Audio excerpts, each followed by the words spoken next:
বলি, সেই বিচার প্রাপ্তির সংখ্যাটি কিন্তু খুবই নগণ্য এবং খুবই কম। একটি দৈনিক পত্রিকার যে ইউনিসেফের যে রিপোর্ট, সেই রিপোর্টে যেটি উঠে এসেছে তা হলো যে শিশুদের বিরুদ্ধে যে যৌন সহিংসতার যে শিকার হয়ে থাকে তাতে দেখা যায় ৫,৬০০টির উপরে মামলা রিপোর্ট হয়েছে 2013 থেকে 2024 সাল পর্যন্ত। এবং সেখানে বিচারের যে তারা রিপোর্ট করেও শুধু দণ্ডাদেশ হয়েছে মাত্র 2%।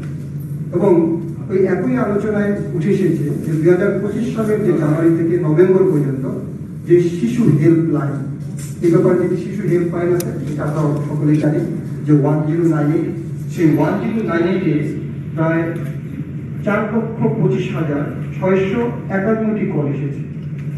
তার মধ্যে দেখা গিয়েছে যে 3,54,435টি ছিল শুধু নির্যাতন, শোষণ বা মনসামাজিক যে সহায়তা সেই ব্যাপারে কল এসেছিল 3,54,435টি।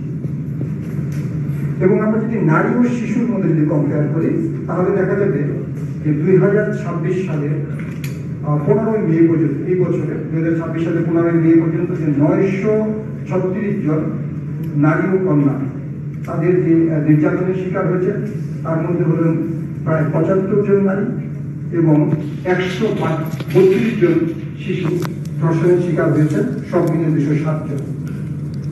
বিভিন্ন কারণে যে হত্যার শিকার হয়েছে তার মধ্যে দেখা গিয়েছে যে 60 জন কন্যা সহ প্রায় 220 জন তার মধ্যে হত্যার শিকার হয়েছে। তবে খুব সম্প্রতি আপনারা দেখেছেন যে রামিসার যে ঘটনাটি কিন্তু ঘটেছে, সেই ঘটনাটি কিন্তু আমাদের সকলের ব্যক্তি কিন্তু নারী দিয়েছে।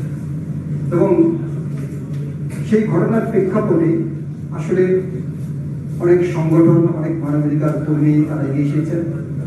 এবং এর যদি একটু ব্যাকগ্রাউন্ডে যাই তাহলে কিছুদিন পূর্বে সেটি আপনাদের নিশ্চয়ই মনে আছে যে মাগুরার যে আসিয়ার ঘটনাটি, সেই মাগুরার যে আসিয়ার ঘটনাটি ঘটেছিল সেখানে আপনারা দেখেছেন যে কিভাবে তিনি দীর্ঘদিন হসপিটালে অসুস্থ থেকেছেন এবং পরবর্তীতে শাহাদাত বরণ করছেন। এবং সেই আসিয়ার ঘটনার পরেই যে আমাদের যে এই সেলটি কিন্তু গঠন হয় কিন্তু ওই আসিয়ার ঘটনার পরে, এবং পরবর্তীতে আমাদের এই সেলটি গঠন হয় এবং আমরা সেখানে সারা বাংলাদেশে এই সেলের মাধ্যমে কাজ করছি এবং আমাদের কার্যক্রম এখন পর্যন্ত অব্যাহত আছে। আমরা সেই ব্যাপারে আপনাদের সামনে যেহেতু আপনারা আপনাদের বক্তব্য, সুনির্দিষ্ট বক্তব্য তুলে ধরবেন এবং সেখানে আমরা শুধু এটি আলোচনার সাপেক্ষে শুধু আলোচনা করা নয় এবং এটি যে সমস্যাগুলো আছে সেই সমস্যাগুলোকে তুলে ধরা এবং ভবিষ্যৎ পরিকল্পনা কিভাবে হতে পারে সেই কর্ম পরিকল্পনাগুলো তৈরির জন্যই আজকের এই রাউন্ড টেবিল বৈঠক। এবং সেখানে যে আমাদের যে বিভিন্ন সংবাদ মাধ্যম থেকে শুরু করে সমাজকর্মী যারা আছেন তাদের যে দায়িত্বশীল ভূমিকা বা প্রযুক্তি ভিত্তিক যে রিপোর্টিং বা রাষ্ট্রের যে জবাবদিহিতা, সেটি সবকিছু মিলেই কিভাবে শিশুকে সুরক্ষা করা যায় সেই ব্যাপারে কিন্তু আজকে আপনারা আপনাদের বক্তব্যের মাঝে তুলে ধরবেন। তা আমি শুরুতেই আপনাদের মাঝে আমি একটু কথা বলার জন্য অনুরোধ করব। আমি তাকে নিয়ে এসেছি আমার ডান পাশে বসা। আপনারা সকলেই হয়তো ইতিমধ্যেই তাকে চিনেন এবং তিনি কিছুদিন পূর্বেও হাসপাতালে অসুস্থ অবস্থায় ভর্তি ছিলেন। আমাদের সেই স্বনামধন্য অতিথি এবং তিনি আমাদের মাঝে কিছু বলার জন্য এসেছেন।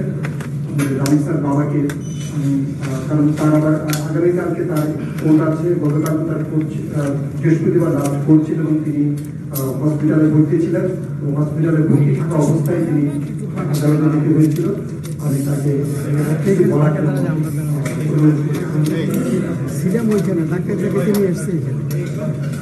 সবাই পাবেন, সবাই পাবেন তো খালি এইখানে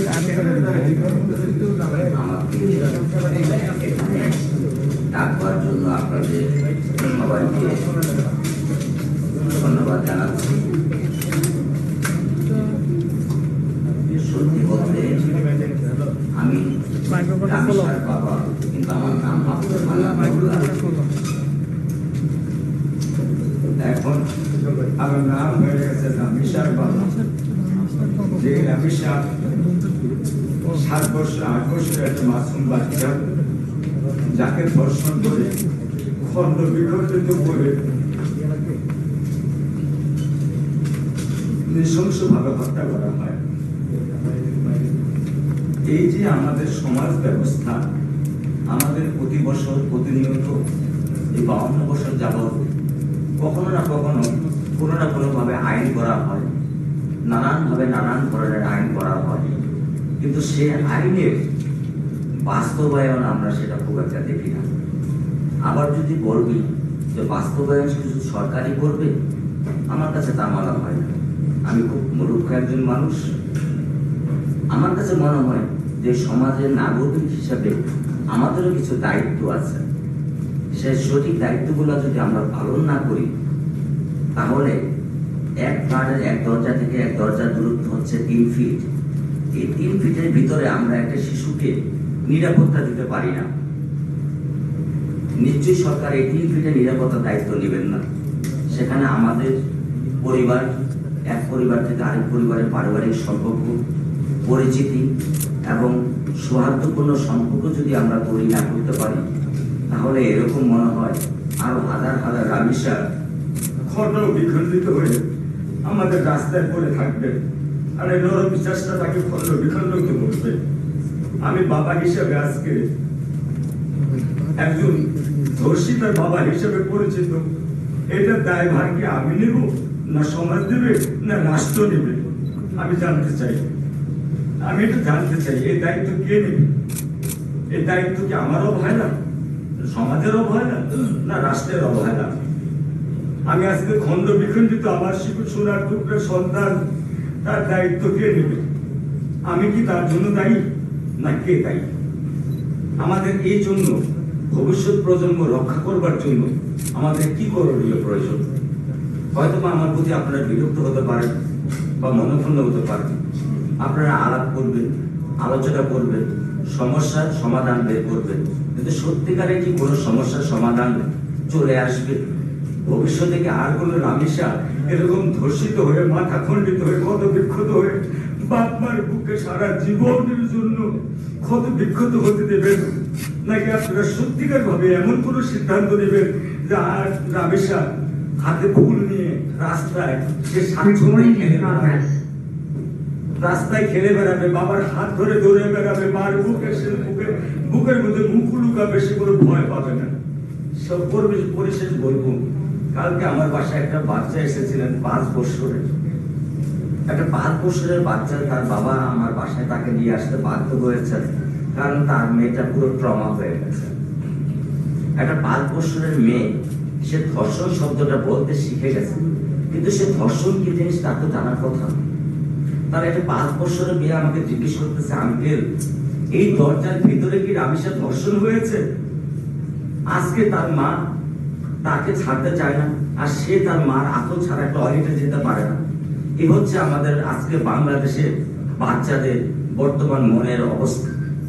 এই যদি আমরা বাবা মা, সমাজ, আমরা যারা বড় নীতি নির্ধারক, আমরা কি বাচ্চাদেরকে এটাই উপহার দিব?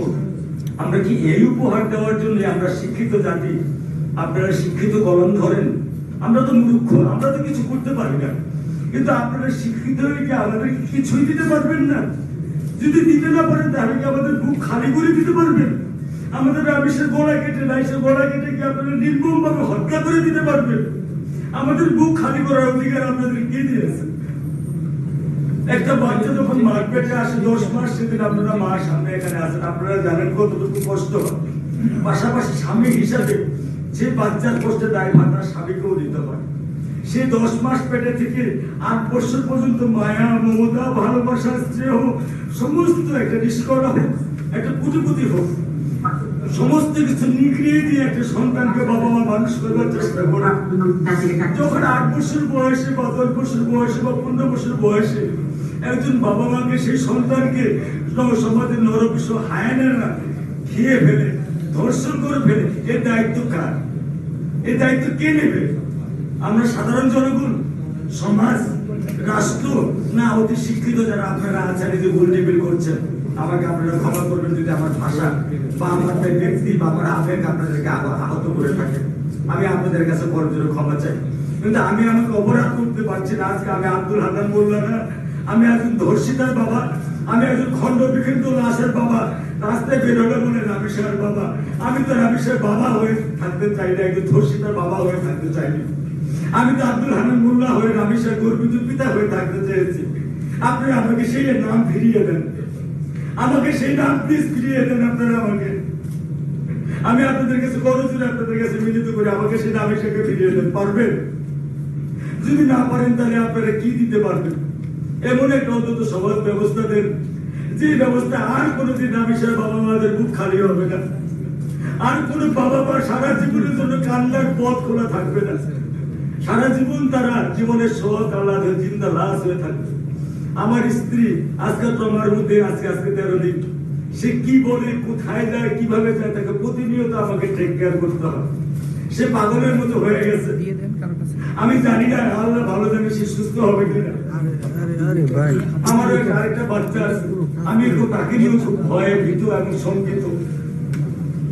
আমি আর বেশি কিছু বলতে চাচ্ছি না, বলতে পারছি না। আপনারা আমাকে দোয়া করবেন যে আমি আমার মনকে শান্ত করতে পারি, আমার পরিবারের জন্য দোয়া করবেন। আসসালামু আলাইকুম।